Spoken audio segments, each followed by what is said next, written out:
Boa noite a todos. Espero que todos estejam bem. O tema de hoje é nada senão prazer.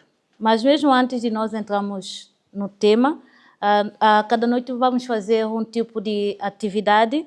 E a atividade que eu trouxe para hoje é sobre o moral daquilo que nos traz prazer e felicidade. Eu tenho aqui alguns post-its que eu vou partilhar convosco. Como são muitos, eu só vou dar em grupos. E eu quero que vocês escrevam aqui o que é que vos dá prazer e felicidade. Seja a vossa experiência com Cristo ou não, mas aquilo que vocês sentem no vosso coração que vos dá prazer e felicidade. E aí eu vou colar aqui no moral e vou ler alguns quando vocês me derem. Pronto, essa aqui é a nossa moral, bem cheia. E eu vou ler algumas das ideias aqui. Alguém escreveu que prazer e felicidade é família. Outra pessoa escreveu que é viajar. Tem alguém que disse que depende do momento. Tem alguém que disse fazer nada.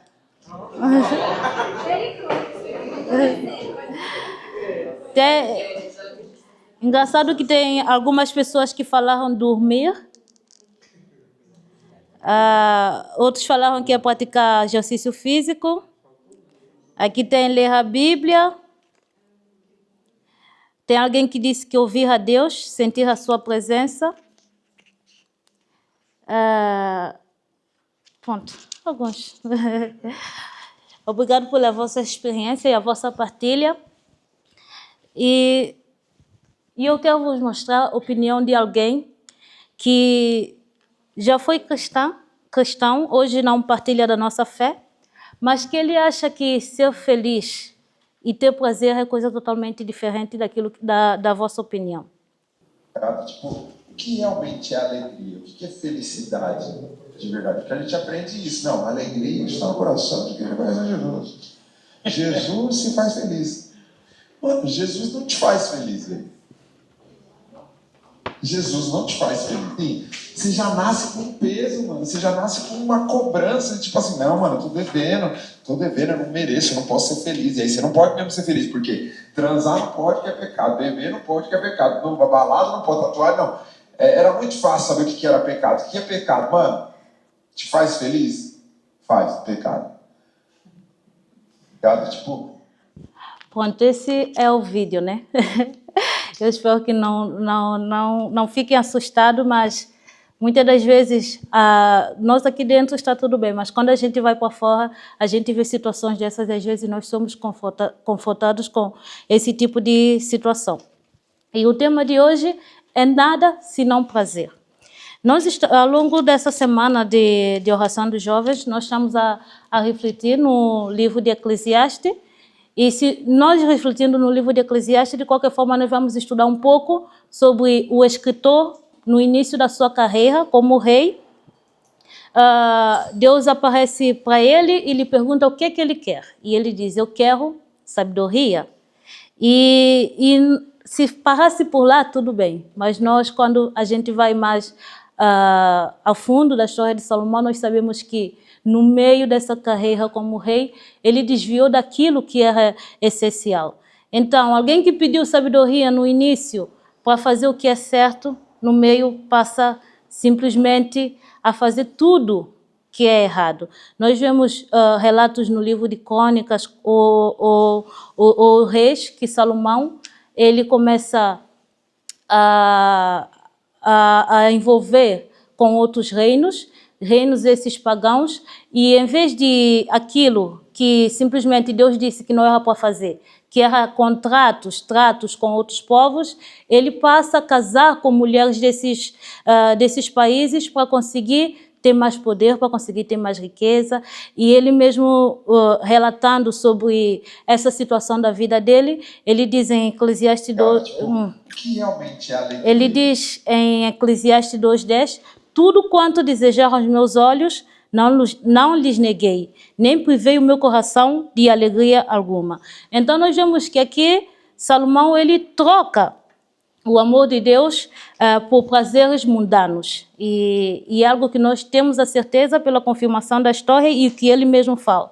E então, em que tudo isso resultou? O que resultou isso de ter prazeres momentâneos, ter mulheres como queria, ter riquezas como queria, ter poder como queria, fazer tudo que via na mente? Quais são as consequências que teve para a vida de Salomão? Ele mesmo nos responde. Em Eclesiastes 2, 1-2, Salomão diz: disse eu no meu coração, ora vem, eu te provarei com alegria, portanto, goza o prazer. Mas eis que também isso é a vaidade. Do riso disse, está doido, e da alegria, de que serve esta? Ou seja, de tudo isso que ele provou, de tudo isso que ele achava que era prazer, ele chegou à conclusão que é simplesmente vaidade, que é simplesmente nada, que é simplesmente um vazio. Então, Salomão nos ensina que quando o prazer torna o foco da nossa vida, ele acaba por nos afastar daquilo que é verdadeiramente o foco, que é Deus. E hoje nós vivemos numa sociedade totalmente hedonista. Hedonismo significa o prazer supremo, o prazer acima de todas as coisas. Infelizmente, nós hoje vivemos numa sociedade que nós vemos as pessoas a defenderem temas como aproveita a vida porque você merece, se te faz feliz, então isso é certo, mas nós percebemos que tudo isso não passa simplesmente de meros prazeres momentâneos e que não trazem nada, simplesmente consequências erradas para a vida.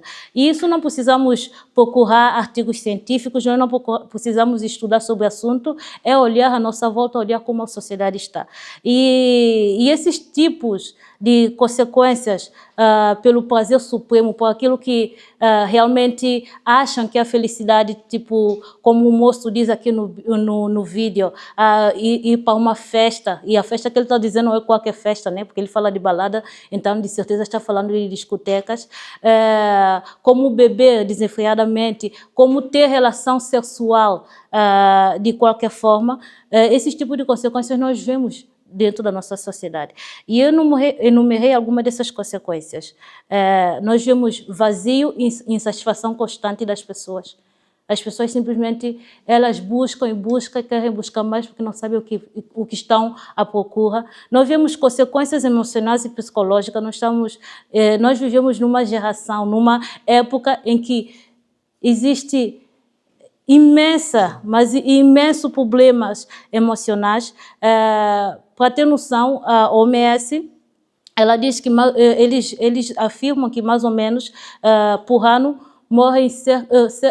suicidam cerca de 700 mil pessoas e cada vez mais a maioria do caso é sobre problemas emocionais e psicológicos. E se vão ver quais são os problemas emocionais e psicológicos, tem a ver com esse estilo de vida, que as pessoas que depois entram em depressão, por causa de uma situação, ou pessoas que começam a consumir demais drogas e não conseguem largar, ou pessoas que entram em relacionamentos que simplesmente ficam presas emocionais. Quando isso acaba, elas simplesmente não sentem mais razão para viver. E também nós temos a degradação do corpo e da mente. O abuso de álcool, drogas, outras formas de promiscuidade, nós sabemos que eles podem causar doenças e doenças irreversíveis. E também o rompimento de relacionamentos. Muitos acabam ferindo aqueles que dizem amar, perdendo amigos e família por causa das traições e vícios e más escolhas.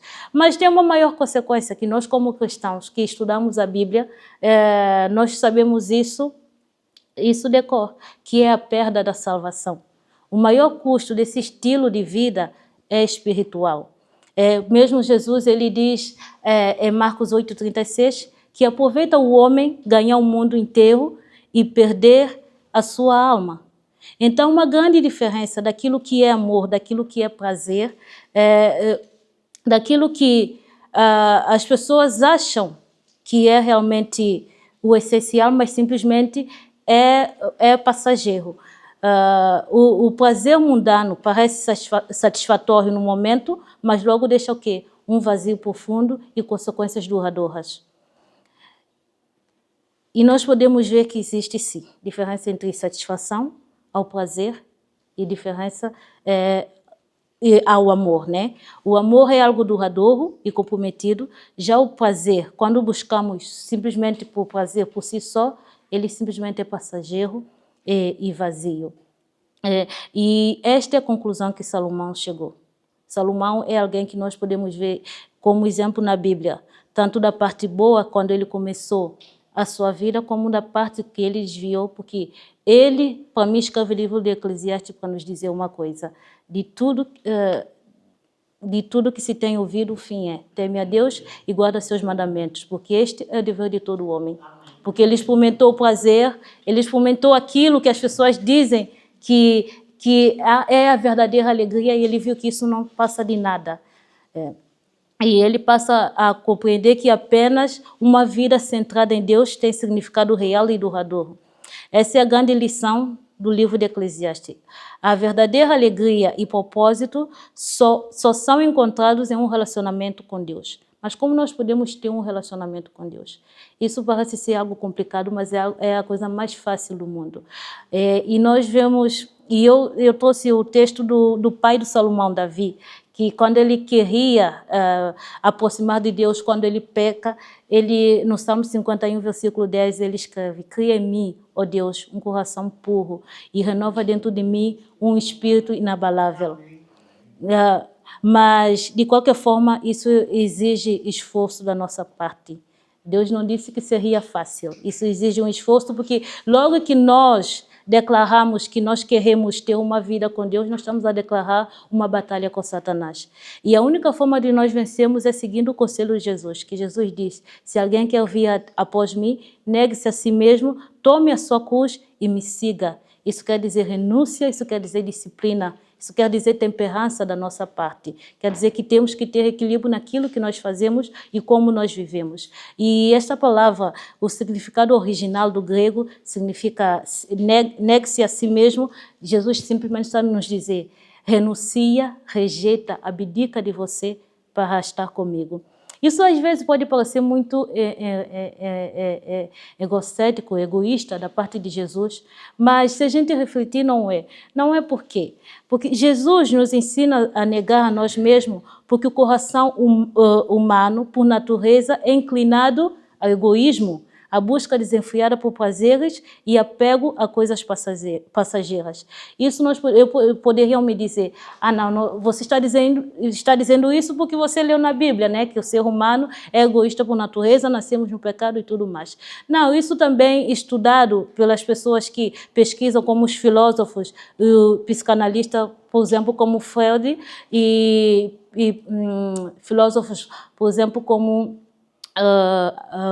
Agostinho de Hipona ou mesmo Spurgeon, eles chegam à conclusão que o ser humano é egoísta por natureza, que estudando a sociedade, nós realmente, desde a nossa infância, quando nós começamos a ter noção das coisas, nós começamos já a ser egoísta. Eu tenho uma sobrinha de 3 anos de idade, eu sei que uma criança de 3 anos de idade pode ser assim egoísta. Então, quando Deus ele nos manda renunciar, não é para a perda, mas sim para que nós conseguimos ter um caminho para a verdadeira vida, para a verdadeira felicidade, para o verdadeiro prazer.